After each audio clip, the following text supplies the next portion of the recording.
Hello दोस्तों, अगर फिर से आप सभी का बहुत बहुत स्वागत करता हूं आपके अपने चैनल हाई फाई स्टडी पर। दोस्तों, आज की जो वीडियो है वो आप सभी के लिए बेहद इंपॉर्टेंट होने वाली है। इस वीडियो में क्या होने वाला है सारा कुछ आप सभी सामने दिया गया है।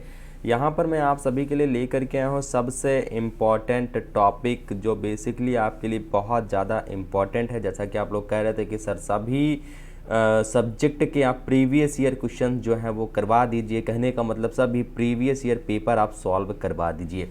तो यहाँ पर बेसिकली मैं आप सभी के लिए वही कुछ ले करके आया हूँ। यानी कि दोस्तों, अगर हम बात करते हैं यहाँ पर संस्कृत के 2016 के बारे में, 2017 के बारे में, 2018 के बारे में और 2019 के बारे में, चारों ईयर के 16, 17, 18 और 19 चारों ईयर का प्रीवियस ईयर पेपर मैं आपके सॉल्व करवा दूंगा।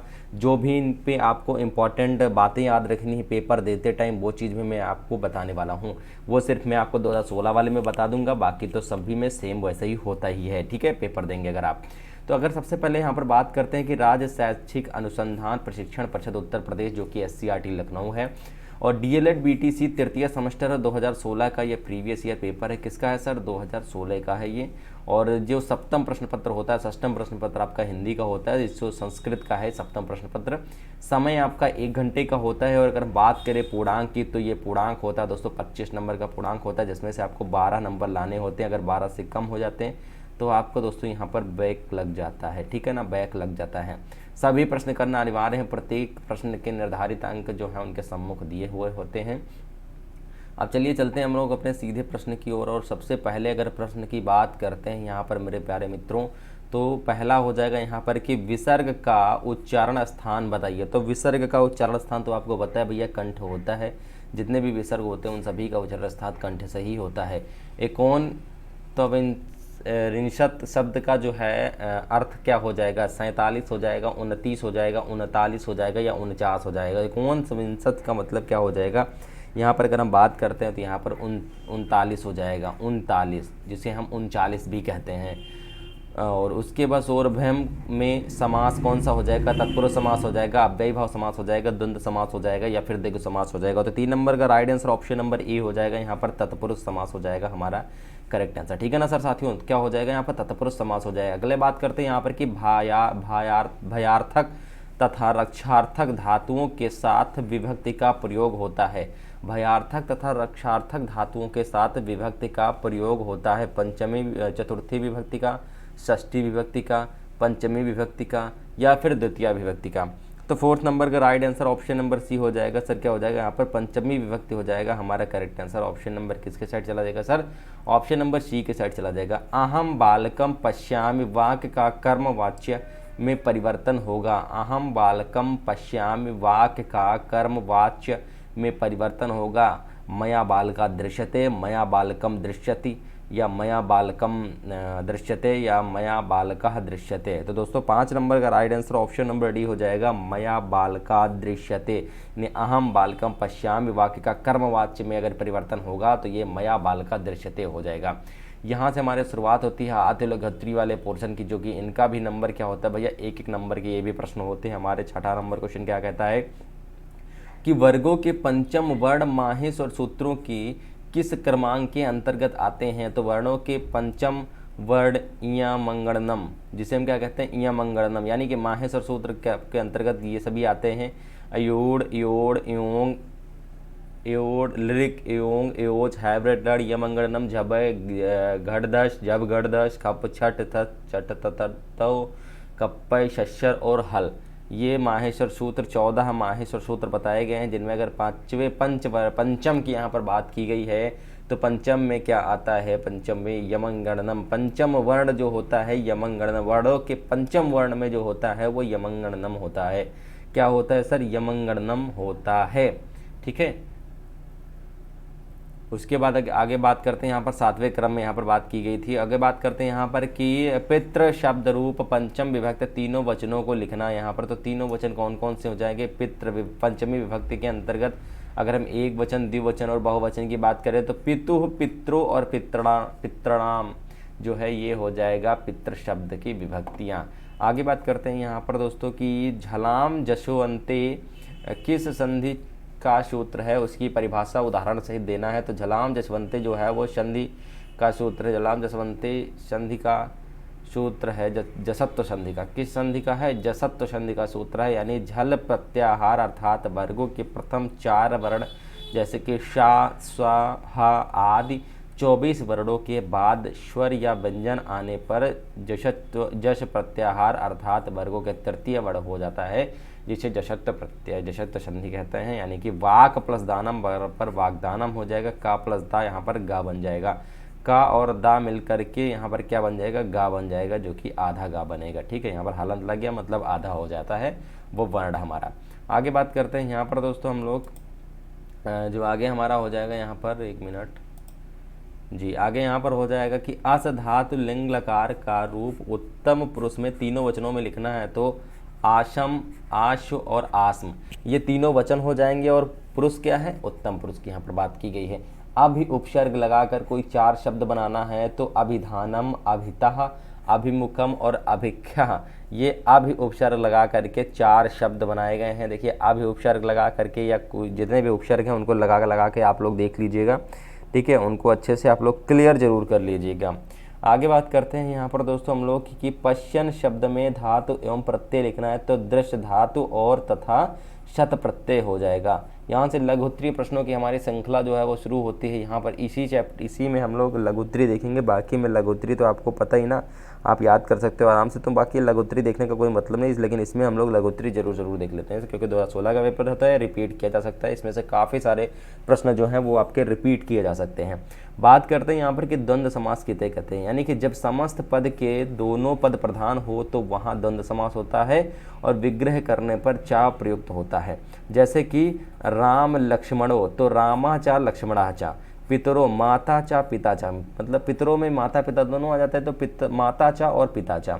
ठीक है, यहाँ पर एक श्लोक दिया गया है और इस श्लोक का अर्थ बताना है। आप इस श्लोक का अर्थ तो आप लोग आप पढ़ ही सकते हो, कोई दिक्कत वाली बात नहीं है, क्योंकि आप लोग 2-4 श्लोक जरूर याद कर लीजिएगा और उसके अर्थ जरूर याद कर लीजिएगा। 2-4 श्लोक आपके लघुत्तरी में बुक वगैरह में दिया होगा। ठीक है ना, ये कोई मतलब उतना ज़्यादा टेंशन लेने वाली बात नहीं। इसका मैं फ़ोटो में 2-4-10 श्लोक जो भी जो इंपॉर्टेंट है उनका मैं फ़ोटो टेलीग्राम पे अपलोड कर दूंगा, वहाँ से आप लोग उसको जरूर से जरूर देख लीजिएगा। लेकिन टेलीग्राम ज्वाइन करना बिल्कुल भी मत भूलिएगा। टेलीग्राम का लिंक आपको डिस्क्रिप्शन बॉक्स में मिल जाएगा, या फिर आप डायरेक्टली जाके वहाँ पर सर्च कर सकते हो हाई-फाई स्टडी 94, बिना स्पेस के लिखना है हाई-फाई स्टडी 94, उसी को ज्वाइन करना है, क्योंकि काफ़ी सारे फेक हाई-फाई स्टडी के जो हैं वो बने हुए हैं। ठीक है ना, और सब्सक्राइबर भी देख लेना, लगभग 10,000 के करीब होंगे। ठीक है, चलिए आगे बात करते हैं यहाँ पर कि संस्कृत भाषा पर संस्कृत में 4 वाक्य बनाना है तो संस्कृत भाषा पर संस्कृत के 4 वाक्य बनाना है तो ये सब कॉमन चीज़ें हैं। 15 नंबर क्वेश्चन से संस्कृत शिक्षण को प्रभावी बनाने के लिए किन किन श्रव्य व दृश्य साधनों का प्रयोग किया जाना चाहिए, जैसे कि आपको पता है श्यामपट होता है, चित्र होता है, मानचित्र,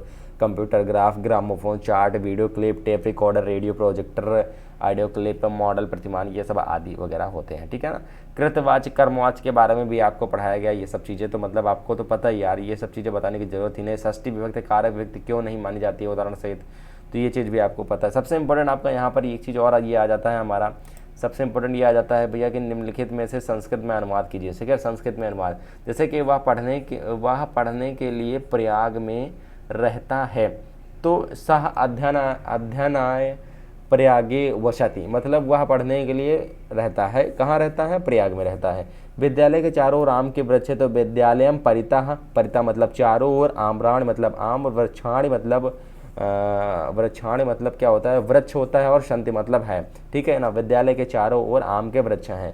ठीक है, और भगवान वासुदेव को नमस्कार है, यानी भगवत वासुदेवाय नमः, मतलब भगवान यानी भगवत वासुदेव वासुदेवाय नमस्कार नमः है उसको। वाराणसी गंगा के तट पर स्थित है तो वाराणसी गंगायाः तटे स्थितः अस्ति, यानी कि वाराणसी गंगा तटे तट पर स्थित है, स्थित और अस्ति मतलब है। ठीक है, चलिए यहाँ से अब शुरुआत करते हैं हम लोग 2017 के जितने भी प्रीवियस पेपर थे, जो 2017 के हम लोग यहाँ पर 2 पोर्शन देखने वाले हैं ओनली फॉर, यहाँ पर बहुविकल्पी और अति लघुत्तरी देखने वाले। लघुत्तरी पोर्शन आप लोग याद कर लीजिएगा, वो तो आप लोग आराम से पढ़ ही सकते हो, जितना डिटेल आप पढ़ ले वो समझ लो आप लघुत्तरी ही पढ़ रहे हो। ठीक है, यहाँ पर बेसिक जानकारी तो मैंने आपको दे ही दिया, समय 1 घंटे का होता है और कितने नंबर आपको लाने होते हैं, वो चीज़ तो सब आपके क्लियर हो ही गई है। अगर आप 2 पोर्शन आप अच्छे से कर लेते हो, क्लियर कर लेते हो, एक भी क्वेश्चन अगर गलत नहीं होता तो भी आपका बैक नहीं लगेगा, क्योंकि दोस्तों आप आपको पता है यहाँ पर 5 क्वेश्चन ये पूछे जाते हैं और 6-7 क्वेश्चन वो भी पूछे जाते हैं, यानी टोटल आपके कितने 11 नंबर तक पूछे जाते हैं। और आपका ऐसा हो ही नहीं सकता कि लघुत्तरी में आप 1-2 क्वेश्चन नहीं सही करके आते हो, ठीक है।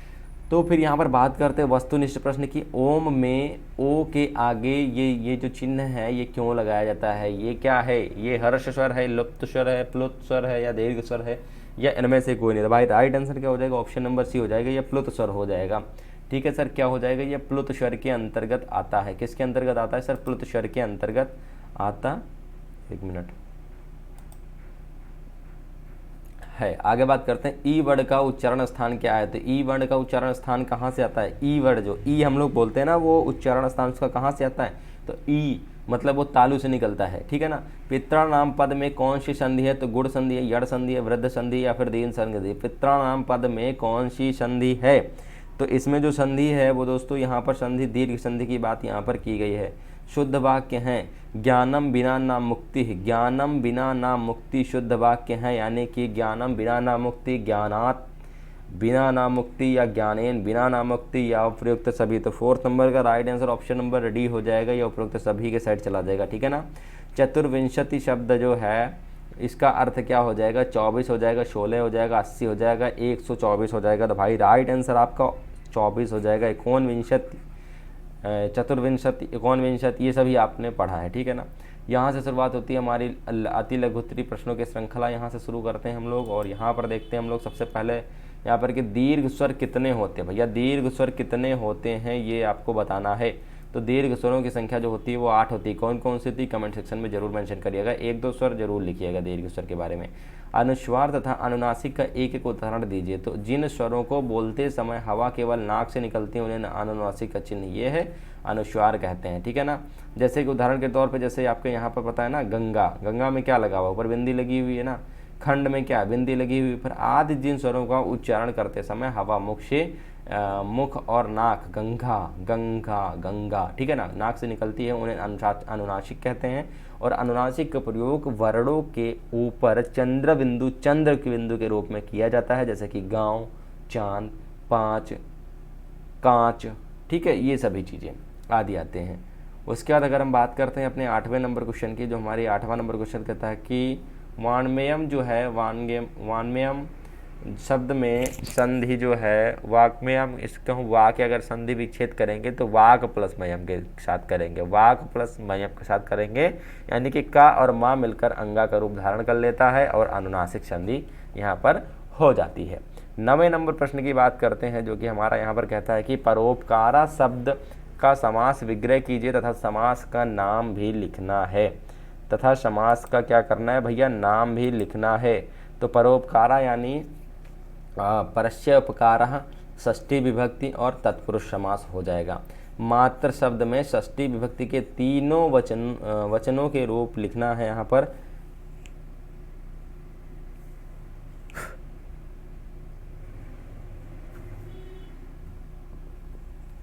ठीक है, तीनों वचनों के रूप लिखना है। तो मातु, मातु, मात्रो, मात्रा नाम, जैसे कि पिता का था उसी तरह के माता का भी यहाँ पर हो जाएगा।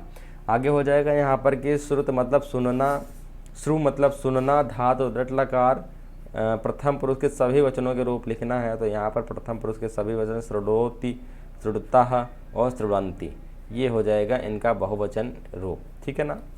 चलिए यहाँ से शुरुआत होती है हमारे 2018 के जितने भी प्रीवियस ईयर पेपर क्वेश्चन में पूछे गए थे। हम लोग यहाँ पर अति लघुत्तरी बहुविकल्पी देखने वाले हैं।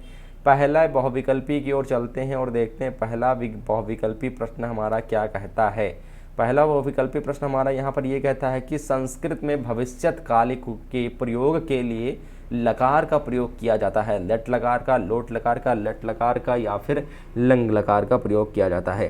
तो आप में से जितने भी साथी यहाँ पर जा रहे हैं ऑप्शन नंबर सी के साइड बिल्कुल राइट आंसर हो जाएगा उन सभी का बिल्कुल राइट आंसर हो जाएगा। नेक्स्ट क्वेश्चन सेकंड नंबर यहाँ पर हो जाएगा कि संस्कृत व्याकरण की दृष्टि से शुद्ध रूप है उरोक्त, उपर्युक्त, उपयुक्त या उपर्युक्त। तो उपरोक्त, उपर्युक्त में से तो यहाँ पर हमारा कन्फ्यूजन सबसे ज़्यादा रहता है। तो राइट आंसर क्या हो जाएगा भाई, उपर्युक्त हो जाएगा। यहाँ पर right answer option number B की साइड चला जाएगा।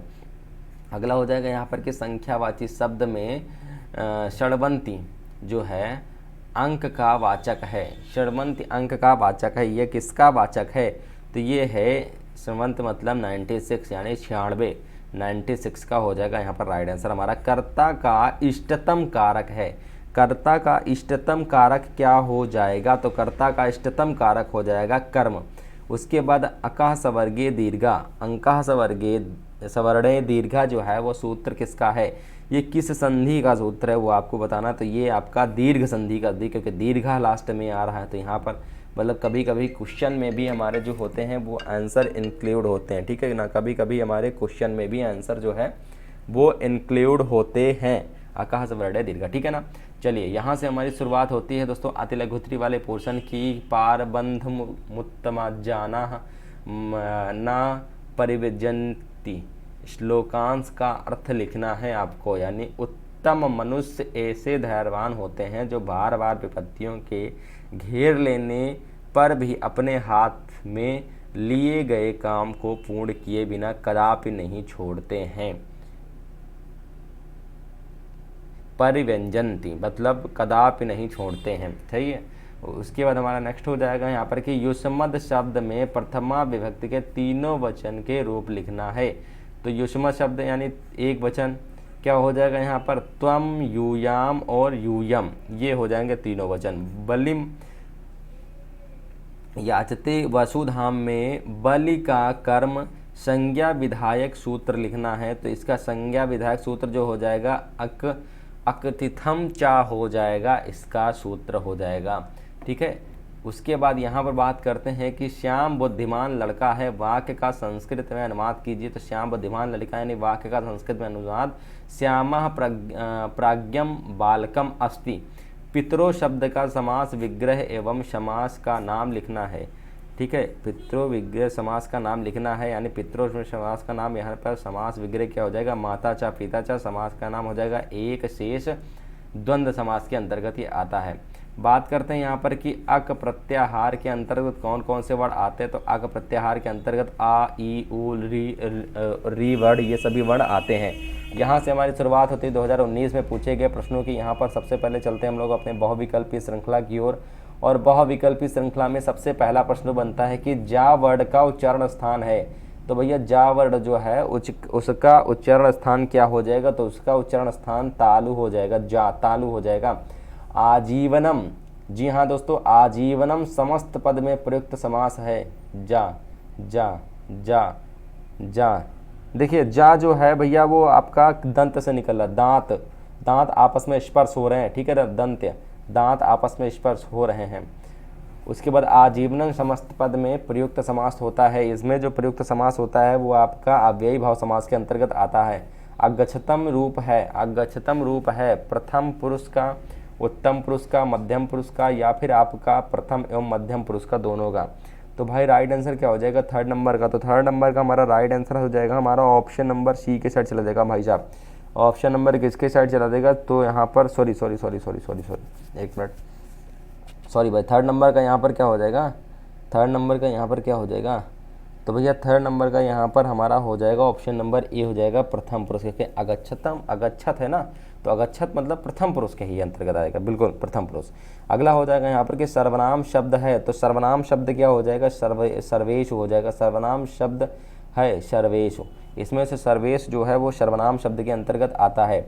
आगे बात करते हैं हमारा यहाँ पर कि नद्या शब्द में प्रयुक्त विभक्ति है, षष्ठी विभक्ति, प्रथमा विभक्ति, तृतीया विभक्ति या फिर द्वितीय विभक्ति। राइट आंसर हमारा ऑप्शन नंबर ए हो जाएगा, षष्ठी विभक्ति हो जाएगा, ठीक है ना। यहाँ से हमारी शुरुआत होती है दोस्तों लघुत्तरी, अपने अति लघुत्तरी वाले पोर्शन की। यहाँ से हम शुरुआत करेंगे कि दीर्घ संधि का सूत्र क्या हो जाएगा, आकाश सवर्ण दीर्घा। मैंने अभी ऊपर आपको बताया था, मैंने आपको बताया ना कि काफ़ी सारे प्रश्न ऐसे होते हैं भैया जो रिपीट किए जाते हैं। काफ़ी सारे ऐसे प्रश्न होते हैं जो आपके सिर्फ और सिर्फ रिपीट किए जाते हैं, तो इस वजह से आप लोग रिपीटेड जो क्वेश्चन होते हैं उनको आप लोग जरूर से जरूर देख लिया करें। इसी वजह से आपके प्रीवियस ईयर क्वेश्चन कराए जाते हैं। सह, साकम, समम, सार्धम शब्दों के योग से किस विभक्ति का प्रयोग किया जाता है, तो इसमें तृतीया विभक्ति का जो है वो प्रयोग किया जाता है। नायात चा प्रविचलंति पदम ना धीरा, श्लोकांश का अर्थ बताइए, यानी कि धैर्यवान लोग जो होते हैं वो न्याय के मार्ग पर चलते हुए कभी विचलित नहीं होते हैं। 21 संख्या का संस्कृत में लिखना है, तो 21 संख्या को संस्कृत में एक विंशति कहते हैं, ठीक है ना। एकविंशति कहते हैं। चतुर्विंशति किसे कहते हैं? 24 को कहते हैं। सप्ताध्यायी शब्द में कौन सा समास प्रयुक्त होगा? तो सप्ताध्यायी शब्द में द्विगु समास जो है वो प्रयुक्त होता है। ठीक है, उसके बाद यहाँ से हमारे 11वां नंबर प्रश्न हो जाएगा कि अशमद शब्द के द्वितीय विभक्ति के तीनों वचनों के रूप लिखना है। तो यहाँ पर माम, आवाम और अश्मान, ये हो जाएगा। ठीक है ना, तो उम्मीद करते हैं आज का सेशन आपके लिए बेहद इंपॉर्टेंट था, प्रीवियस ईयर थे दोस्तों। ठीक है ना, इनको आप लोग अच्छे से रट लीजिएगा, याद कर लीजिएगा, नोट डाउन कर लीजिएगा, क्योंकि आपके एग्ज़ाम के टाइम में बहुत काम आएंगे। और एग्ज़ाम के टाइम में आपके काम आएंगे तो बहुत ज़्यादा इंपॉर्टेंट तो है ही है आपके लिए, क्योंकि आप इसमें से देख रहे हो ना, काफ़ी सारे प्रश्न ऐसे हैं जो रिपीट के क्वेश्चन है। ठीक है ना, तो इस वीडियो को ज़्यादा से ज़्यादा शेयर करना। मिलेंगे नेक्स्ट वीडियो के साथ। जय हिंद, वंदे मातरम।